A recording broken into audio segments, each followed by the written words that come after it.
কোটা পদ্ধতি বাতিলের দাবি, শাহবাগে শিক্ষার্থীদের বিক্ষোভ। আন্দোলনরত বিশ্ববিদ্যালয়ের শিক্ষকদের সাথে কাল ওবায়দুল কাদেরের বৈঠক।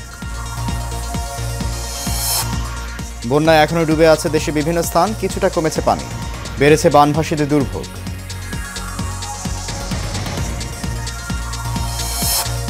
এবং সাজা কখনো স্থগিত হয় না। ডক্টর ইউনূসের শ্রম আইন লঙ্ঘনের মামলায় হাইকোর্টে পর্যবেক্ষণ, আপিল নিষ্পত্তির আগ পর্যন্ত কার্যকর থাকবে দণ্ড।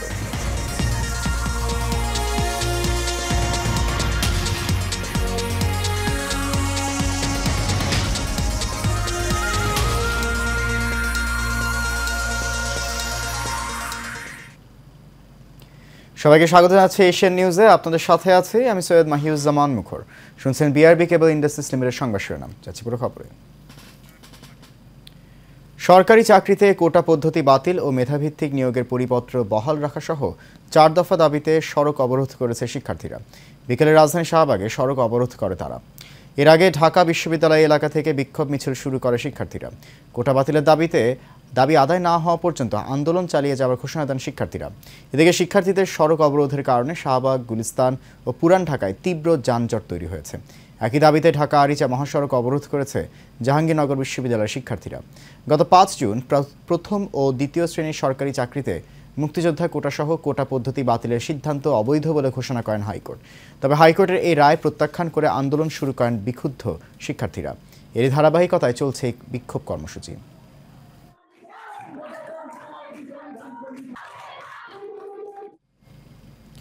সর্বজনীন পেনশন স্কিম বাতিলের দাবিতে আন্দোলনরত পাবলিক বিশ্ববিদ্যালয়ের শিক্ষকদের সঙ্গে বৃহস্পতিবার বৈঠকে বসবেন আওয়ামী লীগের সাধারণ সম্পাদক ও সেতুমন্ত্রী ওবায়দুল কাদের এবং শিক্ষামন্ত্রী মহিবুল হাসান চৌধুরী নওফেল। ঢাকা বিশ্ববিদ্যালয়ের শিক্ষক সমিতির সভাপতি অধ্যাপক ডক্টর নিজামুল হক ভূঁইয়া গণমাধ্যমকে বিষয়টি নিশ্চিত করেন। তবে আলোচনার কথা বললেও এখনও সর্বাত্মক আন্দোলন চালিয়ে যাচ্ছে বিশ্ববিদ্যালয়ের শিক্ষক, কর্মকর্তা ও কর্মচারীরা। দেখুন এই মিতুর রিপোর্ট। সর্বজনীন পেনশনের প্রত্যয় স্কিম বাতিলের দাবিতে শিক্ষক ও কর্মকর্তা কর্মচারীদের সর্বাত্মক আন্দোলন চলছে। এতে স্থবির হয়ে পড়েছে ঢাকা বিশ্ববিদ্যালয়। বিশ্ববিদ্যালয়ের প্রশাসনিক ভবনের সামনে অবস্থান কর্মসূচি ও বিক্ষোভ পালন করছে কর্মকর্তা কর্মচারী ঐক্য পরিষদের নেতাকর্মীরা।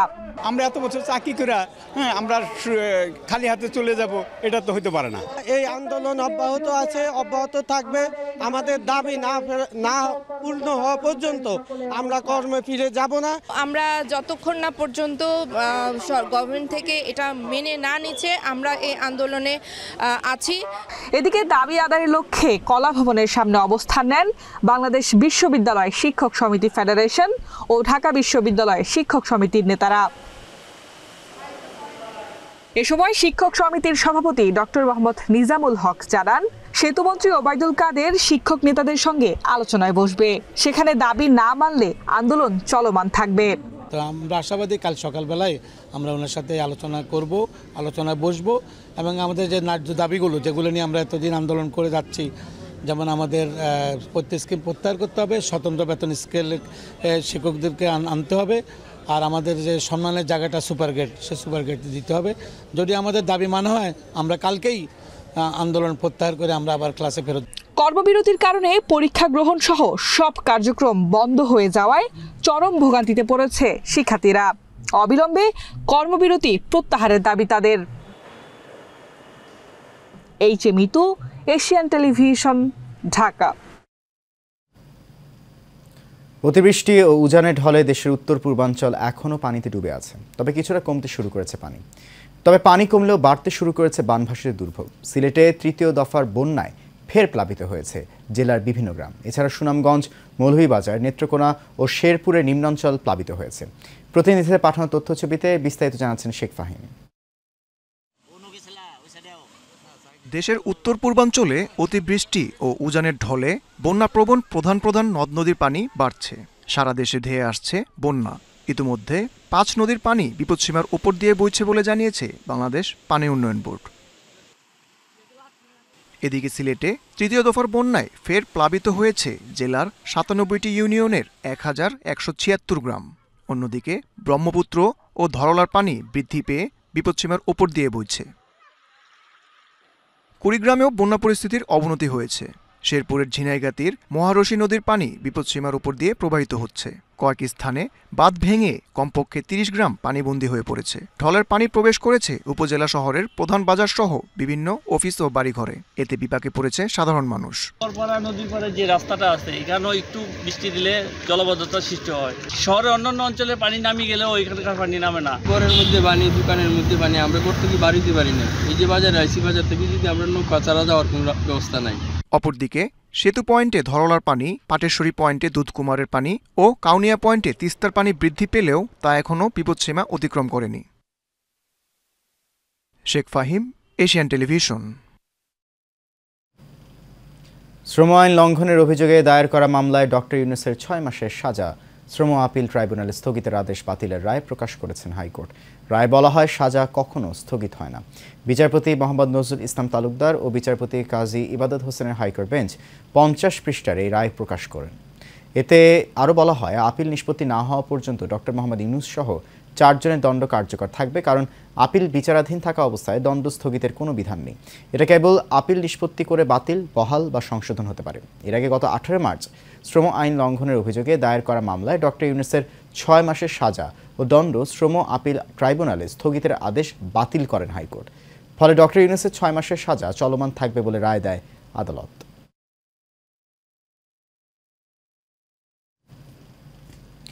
বেসামরিক বিমান পরিবহন ও পর্যটন মন্ত্রণালয়ের মন্ত্রী মোহাম্মদ ফারুক খান এমপি বলেছেন, ডিজিটাল বাংলাদেশের সুবিধা গ্রহণ করে বিমান ও পর্যটন মন্ত্রণালয় এবং এর অধীন সংস্থার সেবা সমূহ জনগণের কাছে সহজে পৌঁছে দিতে হবে।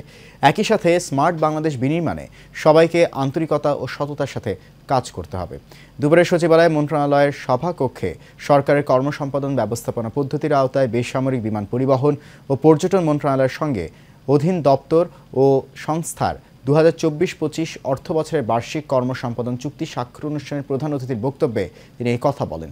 এ সময় বাংলাদেশ বেসামরিক বিমান চলাচল কর্তৃপক্ষের chairman air commodore Sadiqur Rahman Chowdhury, Bangladesh tourism বোর্ডের প্রধান নির্বাহী কর্মকর্তা আবু তাহের মোহাম্মদ জাবের, বিমান বাংলাদেশ এয়ারলাইন্স লিমিটেডের ব্যবস্থাপনা পরিচালক ও প্রধান নির্বাহী কর্মকর্তা মোহাম্মদ জাহিদুল ইসলাম ভুয়া এবং বাংলাদেশ সার্ভিস লিমিটেডের ব্যবস্থাপনা পরিচালক মোহাম্মদ আতিকুর রহমান নিজ নিজ সংস্থার পক্ষে মন্ত্রণালয়ের সচিব মোহাম্মদ মোকাম্মেল হোসেনের সঙ্গে ২০২৪-২৫ অর্থ বছরের বার্ষিক কর্মসম্পাদন চুক্তি স্বাক্ষর করেন।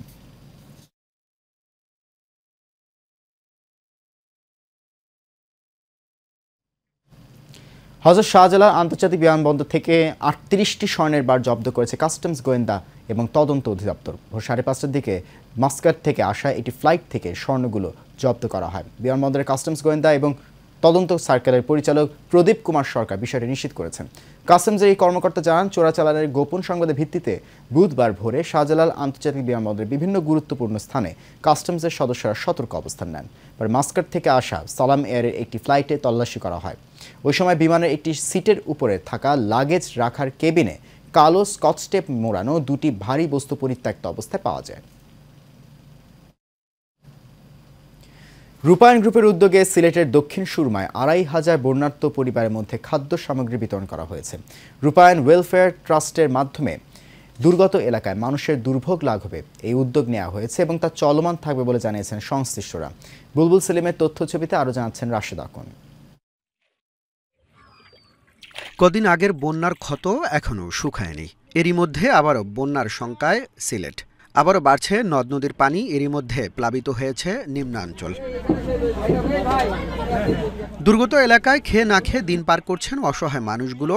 তাদের কথা চিন্তা করে দেশের স্বনামধন্য ব্যবসায়িক গ্রুপ রূপায়ণ গ্রুপ ত্রাণ সামগ্রী নিয়ে পৌঁছে যায় সিলেটে। রূপায়ণ ওয়েলফেয়ার ট্রাস্টের মাধ্যমে খাদ্য সামগ্রী বিতরণ করা হয় দুর্গত এলাকার ২৫০০ পরিবারের মাঝে। অসহায় মানুষের দুর্ভোগ লাঘবে এই উদ্যোগ নেওয়া হয়েছে বলে জানান সংশ্লিষ্টরা। এই আয়োজনটা আমাদের সব সময় ছিল, অব্যাহত থাকবে এটা। আর এখানে যারা এসছেন আমাদেরকে আমরা এই দেওয়াটা একদম শেষ না হওয়া পর্যন্ত অব্যাহত থাকবে এবং অন্যান্য যে সমস্ত জায়গার মধ্যে খুব মেসিভ বন্যা হয়েছে সিটি কর্পোরেশনের ভিতরে, সেখানে আমরা এই সাহায্যটা পাঠানোর ব্যবস্থা করব ইনশাল্লাহ। এ সময় উপস্থিত ছিলেন রূপায়ণ গ্রুপের deputy manager Amjad Hossain, project manager Enamul Haque সহ অনেকে। Rashed Akon, Asian television.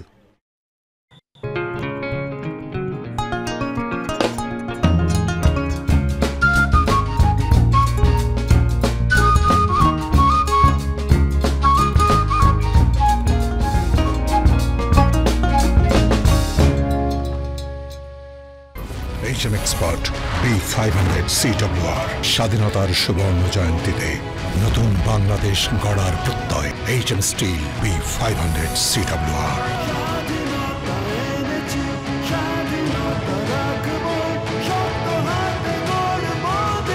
HM Steel। এবার HM Steel চট্টগ্রাম সংবাদ।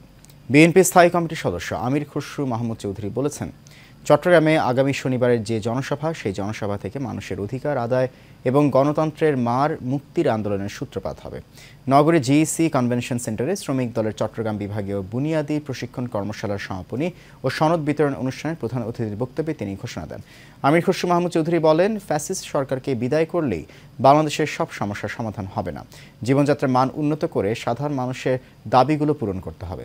দেশের মানুষের অধিকার ও গণতন্ত্রের মার মুক্তির একই সূত্রে গাথা বলেও মন্তব্য করেন তিনি। এক্সপ্রেস পদ্ধতির আওতাভুক্ত পণ্য চালান দ্রুত খালাসকরণ বিধিমালা অনুযায়ী ক্যাটাগরি 1, 2 ও 3 ভুক্ত পণ্য কাস্টমস ক্লিয়ারিং এজেন্ট কর্তৃক খালাসে সৃষ্ট প্রতিবন্ধকতা দূর করতে প্রয়োজনীয় ব্যবস্থা গ্রহণের দাবি জানিয়েছে ঢাকা কাস্টমস এজেন্ট অ্যাসোসিয়েশন। সকালে হযরত শাহজালাল আন্তর্জাতিক বিমানবন্দরের ঢাকা কাস্টমস হাউসের সামনের কুরিয়ার গেট এলাকায় এক প্রতিবাদ সমাবেশ থেকে এই দাবি জানান তারা। এক্সপ্রেস সার্ভিস প্রতিষ্ঠানের মাধ্যমে আমদানি বা রপ্তানি পণ্য ব্যবস্থাপনা ও খালাসের জন্য এক্সপ্রেস পদ্ধতির আওতাভুক্ত পণ্য চালান দ্রুত খালাসকরণ বিধিমালা 2024 প্রণয়ন করা হয়, যা 6 জুন 2024 তারিখে কার্যকর হয়। কিন্তু এখনও কিছু প্রতিবন্ধকতার কারণে প্রতিনিয়ত জটিলতা সৃষ্টি হচ্ছে। শিগগিরই এইসব জটিলতা দূর করতে ব্যবস্থা নেওয়ার দাবি ওঠে প্রতিবাদ সমাবেশ থেকে। আগে প্রথম দুর্নীতিমুক্ত করতে হবে, তারপরে সংস্কার করবে। আমরা সেই সংস্কারের সাথে আছি, থাকবো ইনশাআল্লাহ। আমরা অ্যাসোসিয়েশনের নেতৃবৃন্দ বেশ কয়েকদিন আপনাদের পিছনে পিছনে ঘুরেছি, যে আপনাদের বারান্দায় বারান্দায় ঘুরেছি, আপনাদেরকে অনুনয় বিনয় করেছি, আপনারা কর্ণপাত করেননি। আমরা আর এনবিআর যাব না, আপনাদেরকে এখানে আসতে হবে, এখানে এসেই সাধারণ। এরই সাথে শেষ করবে এশিয়ান নিউজ। তার আগে বিআরবি কেবল ইন্ডাস্ট্রিজ লিমিটেড সংবাদ শিরোনামগুলো জানিয়ে দিচ্ছি আরও এক।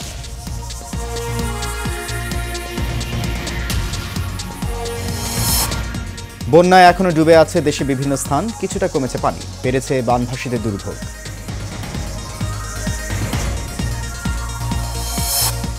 তৃতীয় দিনে গড়ালো বিশ্ববিদ্যালয়ের শিক্ষক কর্মকর্তা কর্মচারীদের কর্মবিরতি। কাল আন্দোলনরতদের সাথে বৈঠকে বসবেন ওবায়দুল কাদের।